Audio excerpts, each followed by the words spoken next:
This week on the 80's Emporium, Brandon delves into the early career of Robin Williams. Also, learn which Williams movie set was turned into a Mediterranean tourist attraction.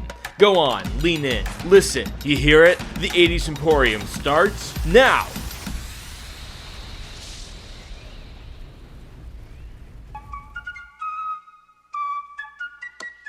Good morning, 80's Emporium! I'm Brandon, and welcome to the 80's Emporium, your home for everything 80s.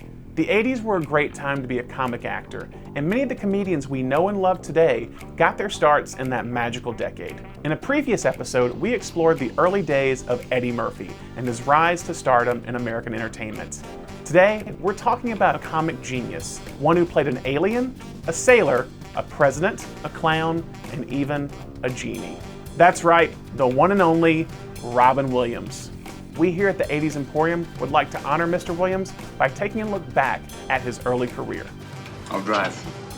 Robin Williams gave his first public performance at a San Francisco comedy club in 1976, where he originally worked as a bartender before taking his chance on stage.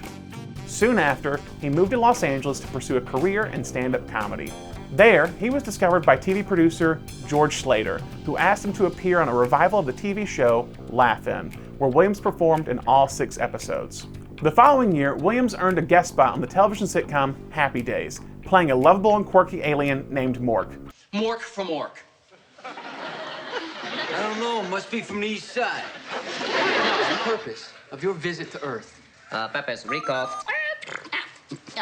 I am here on your planet to collect specimens for our sampling on our planet.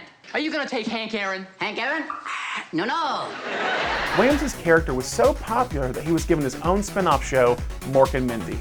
This was the perfect opportunity for Williams to show off his love for comedy and his gift for improv. It's against intergalactic law to eat fellow space travelers. Fly, be free! At this point, the television sitcom was known for only having a 3-camera setup. However, during Mork and Mindy, showrunner Gary Marshall added a 4th camera in order to keep up with Williams' constant movements and improvisations. Today, all multicam sitcoms use 4 cameras. Mork and Mindy was a huge success and it ran for 4 seasons. During his Mork years, Williams continued performing stand-up and earned a Grammy Award for Best Comedy Album in 1980, beating out previous winners Richard Pryor and Steve Martin. In 1980, Robin Williams landed his first starring role in the musical comedy film Popeye, an adaptation of the popular comic strip. The film was considered a disappointment at the time, but has since gained a cult following. Due to its popularity, the set of the film's fictional town, Sea Haven, was maintained and is now a popular attraction in Malta, where it is known today as Popeye Village. Williams' second leading role was in The World According to Garp, which earned Academy Award nominations for Williams' co-stars Glenn Close and John Lithgow. Little did any of them know that Robin would be the only one of the 3 to eventually win an Oscar, so far.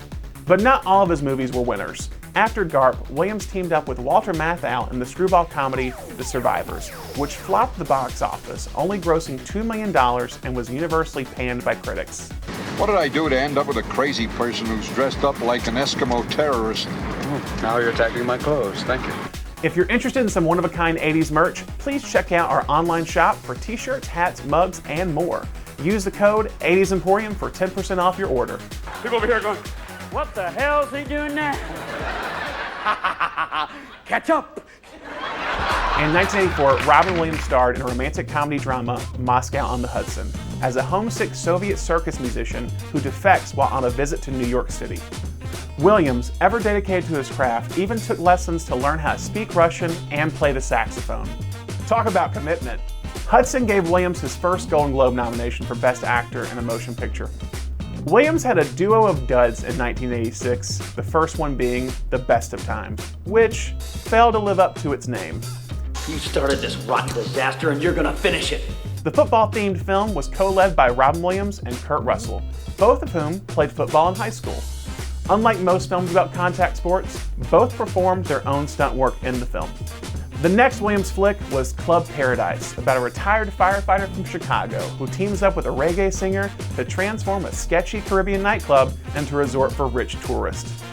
But despite a star-studded cast including Peter O'Toole, Rick Moranis, and Eugene Levy, audiences rejected the film. In fact, 3 other Caribbean comedies came out the same year. They all flopped.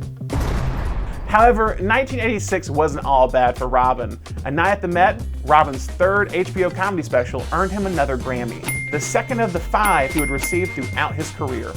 You think that God gets stoned once in a while? Look at a platypus. I think so. Filmed at the famous Metropolitan Opera House in New York City, it was Williams' final stand-up special of the 1980s, due to his desire to focus more on feature films. And now for what is undoubtedly one of his most iconic films.